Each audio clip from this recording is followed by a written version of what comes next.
Okay, so today's topic is sugar, which I thought was a really good time of year with Halloween and the holiday season, all the yummy goodies coming on, so that's what we're talking about today. So what exactly is sugar? Basically, it's a sweet, crystalline substance obtained mainly from juice of sugarcane and sugar beets. It's also found in sorghum and maple sap and a few other things. Table sugar or granulated sugar, which is what we use for baking and that kind of stuff, is scientifically known as sucrose, which is just basically a combination of two different kinds of sugar, including fructose and glucose. And just a little bit about the processing of that. So sugar beets in particular, and I think sugar cane is processed very similarly. Basically, it is washed, sliced, soaked to extract the juice from the sugar beets or sugar cane. That juice is then cleaned to remove any impurities, and a syrup comes from out of that. And then that syrup is crystallized. It's spun in like a centrifuge to get rid of all of the liquid that's still there. And then it's dried and crystallized and packaged. So that's kind of a little bit about the processing for that. So not all sugar is bad. And I want to emphasize on that because I hear all the time people are like, oh, I don't want to eat too much fruit or something like that because of the sugar content, which isn't necessarily true. Natural foods like fruit, even vegetables, dairy products contain lactose, which is a kind of sugar. Really anything ending in ose is a kind of sugar. Those contain sugar, but of course they're going to offer nutrients, vitamins, minerals that we need as well, so that's why those are still great to eat. The sugar we want to watch out for is the added sugar, and thankfully in a lot of nutrition labels anymore, it'll say total sugars on the ingredients list or in the nutrition facts, and it'll break it down even further to added sugars too, so you can actually identify how much of that is in the product. Added sugar, it counts as any sort of sugar that is added to a product that is not found naturally in it. These are typically going to be found, of course, in more processed things.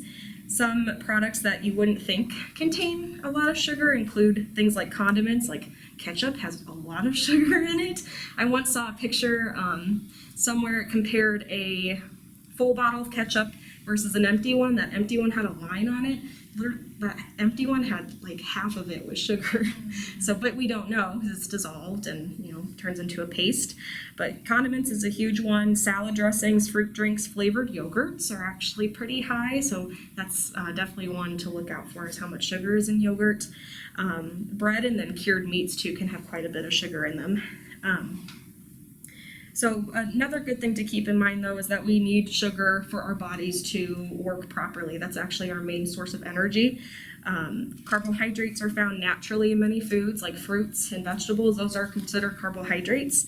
And these are our main source of energy, and sugar is classified as a carbohydrate. So that's just something important to keep in mind. As far as kind of the function of added sugar in our foods, why is it added? Many different reasons. Of course, it's going to add sweetness. It inhibits microbial growth, actually. Texture, structure, sugar functions in that respect. It can extend a product shelf life. It acts as a preservative. And then, of course, flavoring and a coloring agent. It enables browning and caramelization. That's specifically more towards like baking products. So how is sugar metabolized? Basically, enzymes in our digestive process break down proteins, fats, and carbohydrates, including sugar, into amino acids, fatty acids, and then simple sugars. The byproducts then from what is broken down is then absorbed in our blood and is then available for us to use for energy. Our bodies process natural and added sugars the same, but like I said before, natural foods like fruit and vegetables contain other vitamins and minerals, so that's why those are important to eat. So alternative sweeteners. So why do people use these? Most of the time people usually use these if they're trying to manage their weight, if they're diabetic, or they might have a certain chronic disease that they have to watch their sugar intake, so they might use those. They don't typically raise your blood sugar as quickly as table sugar does, so that's why they're used. There's a couple different categories for alternative sweeteners. The first one is 0 calorie or low calorie sweeteners. These would be considered non-nutritive since they lack calories or have very small amounts. These basically will offer an intense sweetness. They're way sweeter than regular table sugar is. They supply little to no energy because of the lack of calories. They can't be digested, which that is why it aids in blood sugar regulation, why diabetics often use it. Some examples of these, and what I thought was kind of interesting, all of these were discovered by accident, actually. Aspartame is a really common one, and one I think I can definitely pick out if something has aspartame in it. Equal is a brand, for example, that's really common. This is 200 times sweeter than table sugar, and that was found in 1965.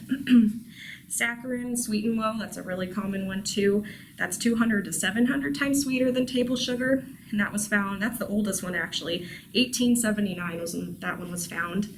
And then sucralose, Splenda, that's 600 times sweeter than table sugar. So because they're so much sweeter than regular table sugar, you really have to watch how much you put in a recipe if you're doing that, and a little bit goes a long way.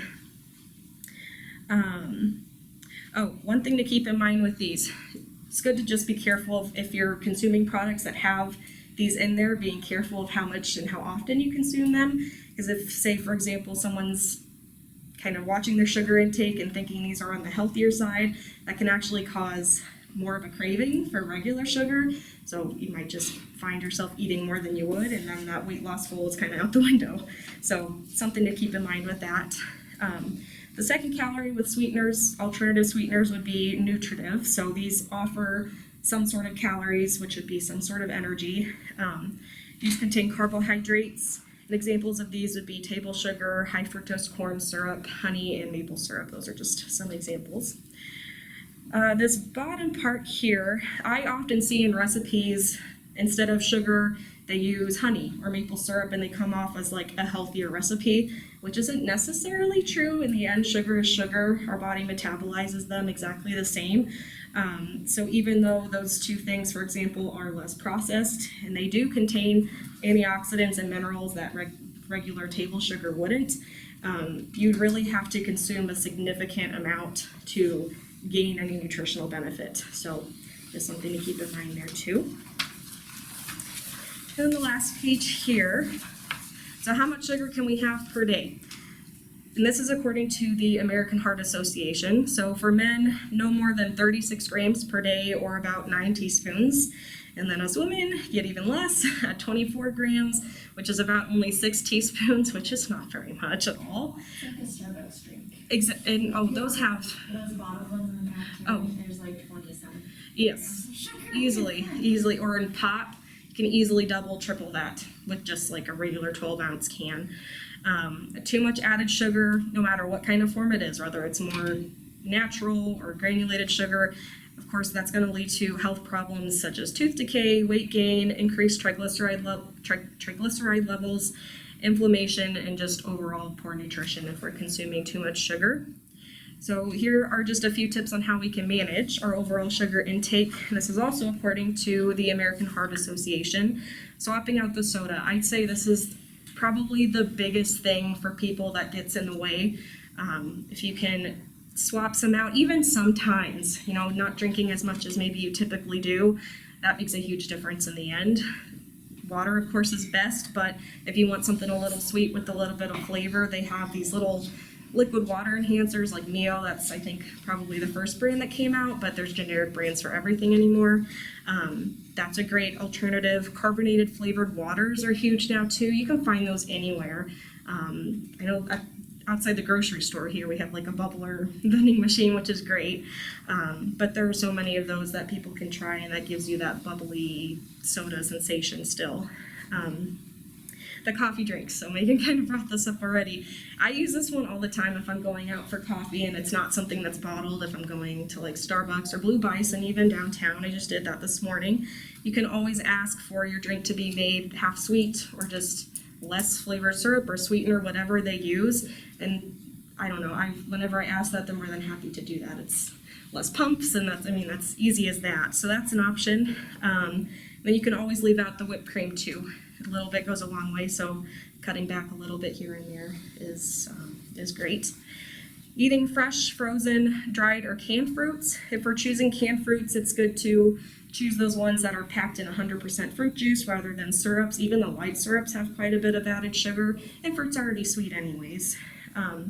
The dried fruits, really got to be careful with those, because sometimes, like pineapple, for example, is a really popular one. They add so much sugar to those, and it takes all of the healthy part away from it. So if you can find dried fruit that has no added sugar, that's best. Comparing food labels and choosing products with the lowest amounts of added sugars. Again, those nutrition fact labels pretty much break that down, so you can always see what's in our food. Adding fresh or dried fruit instead of sugar, so into like breakfast food. So, with your cereal, some people like to sprinkle sugar, or oatmeal.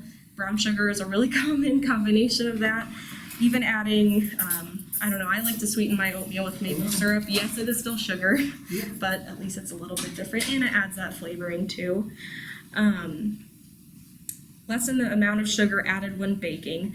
Most of the time you can do this, depending on what it is, but again, sugar does act as, it does contribute to the structure and texture of the product. So, it like cakes and stuff, for example, and I know this because I'm baking all the time, but that you kind of have to watch out for. But things like, what's one I do with? Some breads, like banana bread, you can usually cut that down. Sweet potato casserole, I just know this because I made this last year. There was like a lot of sugar in it. You could easily cut that down, and it's mushy enough, you don't even know. But that's an option. And then at the end here, in the end, it's important to always just remember to consume anything and everything in moderation. No matter if it's fruit or vegetables, too much of a good thing isn't always a good thing. If you enjoy eating those certain things, do so, because if we're cutting that out, that just takes all the fun out of life. So just consume them in moderation and still enjoy them. Yeah. Good class. Good class? Good. You guys have any questions or any thoughts on sugar or anything? There's an alternative sweetener that's supposed to be like healthier, and I can't think of it off the top of my head. There's stevia. Stevia, yeah. What are the thoughts on that? So that's about the same. So stevia is found in like extracts. I think you can find like a granulated form now. It's basically extracted from stevia leaves. So it's a more natural product, but it is still sugar. Another thing I don't think I mentioned with alternative sweeteners, especially with stevia, has been found to be linked to like digestive issues. So people consume those too much, that causes bloat and just inflammation in the gut and things like that. So I've heard about water mix-ins too, like Crystal Light and stuff like that. And too much of those can upset your stomach. Yep, and like Crystal Light, there's a certain alternative sweetener in that. I don't know what it is. I don't think it's aspartame. It might be sucralose for that one. But yeah, too much of those, because they're so processed and they have to go through a lot of processing to become those sweeteners and stuff. Yeah, you just gotta watch how much you I consume. know a lot of people that use monk fruit. Monk fruit, yeah, that one also comes out of comes across as a more natural sweetener. I haven't looked into that one as much. I don't think it goes through an extensive processing like stevia would necessarily, but I don't know. That's one I don't know too much about. Okay, because I know quite a few people use that. And like what I do on my lattes is I just do a latte made with bread, half and half, and then I don't do any syrup. Yeah. Because I'd rather have the calories in the milk and the dairy rather than the sugar. Yeah, and that's a perfect way to kind of go about that. Yeah. Marketing sucks you in. No, I know. Making a better choice of using like stevia or things like that. It's really not. And it's upcharged too. Stevia is more expensive than sweetened low. It's ridiculously expensive. It's like, where there's sugar in the raw, and it's like it's brown and it looks more natural, and it's just, yeah, it's all in the marketing stuff. With Truvia, it's like a strawberry on the package, and Truvia actually was one of them that I specifically looked into, and that one, what was it about that one? It's a combination of like two different things, but it goes through extensive processing for it to become that white powdery grain. Yeah, so just gotta be careful. Anything else? Okay, sounds good. That's it. Thank you guys. Yeah.